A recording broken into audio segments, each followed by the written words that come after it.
This is the Hidden Killers podcast with Tony Brueski. Featuring author, psychologist, and daily contributor, Shavaun Scott. Mr. Heuermann's adult children, they've not spoken to him in almost 2 months since the arrest. The attorneys say that it was too soon to say if they plan to maintain a relationship with him in the future, and that's extremely understandable.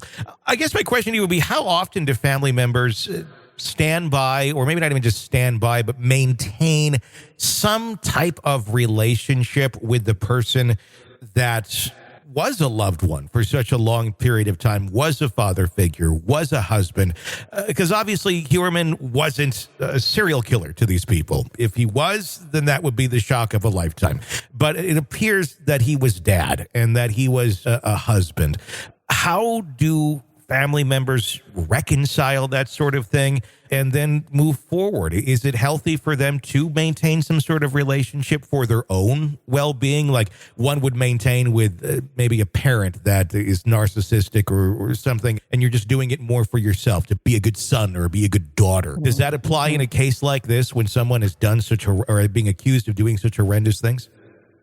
I think most of the time in these really horrendous cases, I think the family members do a complete cutoff just for their own emotional survival. Now, it's really rough to try to reconcile the person that I thought was my loving father, or at least my father to some degree, whether I don't know how loving these guys always are, but to try to reconcile that and to continue to be able to hold those two realities separate.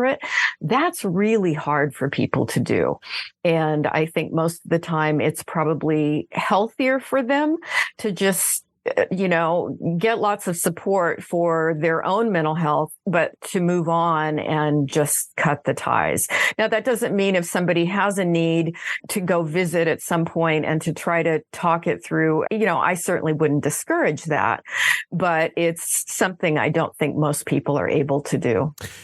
Do the people like Rex Heuermann, do they have anything to offer if one has a need to try and talk something through? Does it ever make sense to go back and have a conversation, not about murder, but about interpersonal things with family? Because once, obviously, you find out someone has done this, it kind of taints everything that they have ever done, because this is the person who's capable of this sort of love over here, but capable of this sort of evil over here. It certainly, it lingers in to the part that wasn't so negative.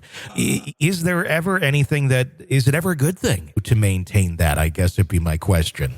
Yeah, there are going to be differences with every situation. And so I can't say that it would never be maybe healing for somebody to make that attempt. And would it be possible? I can't say I've seen it happen. And I don't know that it would be helpful. Now, in some cases, an adult child or a spouse may go back and have a conversation that could be therapeutic, but it would be more along the lines of, I am completely aghast that I never knew you, so to sort of discuss through and process the horror that they felt. Would there be a good outcome from doing that? I can't say that I've seen that happen. Sure. Is it possible? It could happen. But again, I don't think for most people that's something that they want to do. The South Carolina case that they're looking into, connecting it possibly to Heuermann, and I should note that as of this recording, some authorities have recently said, we don't really have anything super strong here, and I'm just paraphrasing, but there is a lot of evidence that does look suspicious. And one of the most, I think, intriguing pieces is that some of the family of Julia Ann Bean, who say they saw Heuermann back in 2017, the daughter of Julia saying that she immediately recognized Heuermann when she saw a photo of the suspected killer. She said, I have chills. I've seen him. That was the last man I saw with her personally. How accurate is that statement when coming from someone who's been through a lot of trauma? I mean, her mother missing, murdered, and you, of course, want to find the killer. You want to figure out who did this, and then suddenly there may be a suspect here. How much of that phrase should be, I've seen him before, or I want this to be the person I've seen before? Mm-hmm. I would certainly pay close attention to it. But on the other hand, we do know that eyewitness statements to murders are notoriously unreliable.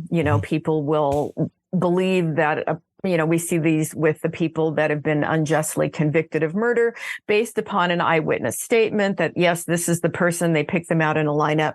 And it turns out 20 years later, after the person has been incarcerated, DNA evidence comes out and it's like, oh, this wasn't the person. And then they find that the person was someone else who looks similarly. So we don't know. I'd say it's 50-50 at this point. It's certainly possible that this is the man that she saw, but it could also be that, our memories can play tricks on us. And that's true for everybody. Sure. How much of the accounts of Heuermann will play into the judgment that is made against him when it comes to an actual trial by a jury, if in fact we make it that far? Accounts like what we've heard from his workplace, where Heuermann would like to hire petite women that very much fit the description of the alleged victims. That's very specific of only who he would hire. It wasn't that there was one in the office. That was who he would hire. And is talking about going bear hunting and enjoying lying in wait, almost trying to gross out or get a shock into his employees, where he apparently more than once would gleefully describe the process of dressing the game, meaning, taking the animal apart and delighting in grossing out the employees. Does that show more of a pattern of behavior or some desires that are kind of deep and dark and down? Or would that be something that connects as much as maybe on the surface we like to think it would? I would think that sort of thing would be really relevant to a psychologist doing a thorough evaluation of his personality, because it does say a lot about him. To what extent that would be allowed in court as evidence, I don't know. I would question how much of that would be considered, appropriate testimony, but it's certainly relevant to his psychology. Everything that you mentioned is. This is the Hidden Killers Podcast. Want more? Start binging on all of our true crime podcasts right now through Apple Podcasts and get an ad-free experience when you sign up to be a True Crime Today Premium Plus member exclusively on Apple Podcasts. More of the Hidden Killers Podcast dropping soon. Press subscribe now.